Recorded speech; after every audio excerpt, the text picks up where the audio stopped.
Hi friends, మా పిల్లలు egg పప్పు అని అంటున్నారు ఫ్రెండ్స్. కొనుక్కొస్తేనేమో మస్తు పైసలు అవుతాయి. ఇంట్లోనే ఎట్లనో అట్లా ట్రై చేసిన. 1 కప్పు మైదా తీసుకున్నా, అర్ధ కప్పు మామూలు గోధుమ పిండి తీసుకున్నా. సాల్ట్ వేయాలి, కొంచెము వంట సోడా, ఉప్పు వేయాలి, కొంచెం ఆయిల్ వేయాలి, బాగా కలుపుకోవాలి ఫ్రెండ్స్. ఎంత కలిపితే అంత స్మూత్గా వస్తాయి అవి. మంచిగా నీళ్ళు వేసుకొని మరీ రొచ్చుగా కాకుండా మరీ టైట్ కాకుండా బాగా కలుపుకోవాలి. జరసేపు బాగా కలుపుకొని అట్లా 1 గంట సేపు పక్కన పెట్టేసుకోవాలి. అక్కడ నానబెడితే కలిపిన పిండి ఎంత నానితే అంత మంచిగా వస్తాయి అన్నట్టు. ఇక తర్వాత దాంట్లోకి మసాలా తయారు చేసుకుందాం మనం. ఇప్పుడు ఒక 2-3 ఉల్లిగడ్డలు కోసుకోవాలి పొడుగుగా.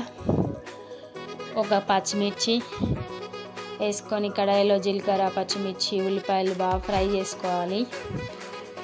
పసుపు, కొంచెం ఉప్పు వేసుకొని మంచి దూరగా వేపుకోవాలి.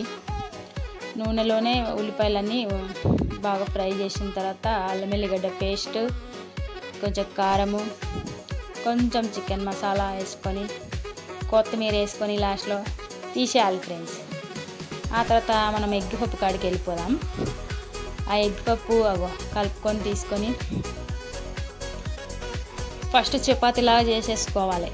చేసుకున్న తర్వాత దానిపైన ఆయిల్ పోయాలి. ఆయిల్ పూసి దాన్ని మళ్ళీ మడతేయాలి అక్కడ చూపిస్తున్న విధంగా. అలా చేసుకున్న తర్వాత దానిపైన ఆయిల్ పూసి మళ్ళీ 4 మడతలు వేసుకోవాలి. దాన్ని మళ్ళీ చేయాలి. గట్టిగా నొక్కకుండా మామూలుగా నొక్కి చేసుకోవాలి. ఆ విధంగా చేసుకున్న తర్వాత దాన్ని 2 పీసులుగా కట్ చేసుకోవాలి. 2 పీసులుగా కట్ చేసిన తర్వాత ఈ మసాలా ఉంటుంది కదా, చాక్తో కొంచెం ఇట్లా కొంచెం ఘాట్లు పెట్టుకోవాలి. ఏంటంటే నూనె లోపలికి వెళ్ళి మంచిగా కాలుతుంది. అందుకోసం నేను అట్లా పెట్టుకున్నా. మంచిగా కాలుతుందని ఉద్దేశంతో నేను అట్లా పెట్టిన. నేను కూడా ఫస్ట్ టైం చేస్తున్నా ఫ్రెండ్స్, కానీ సూపర్ వచ్చినాయి. బేకరీల దానికంటే ఇది మసాలా, ఉప్పు, కారం అన్నీ బాగున్నాయి మమ్మీ, మళ్ళీ చెయ్యన్నారు మా పిల్లలు. కొంచెం టేస్ట్ ఎక్కువనే బాగా వచ్చింది. ఆ విధంగా నేను పెట్టుకున్నా. ఆ విధంగా లోపల మసాలా పెట్టి దాని లోపల గుడ్డు పెట్టేసి అట్లా చేసుకొని పెట్టుకున్నా అన్నీ ఒకసారి.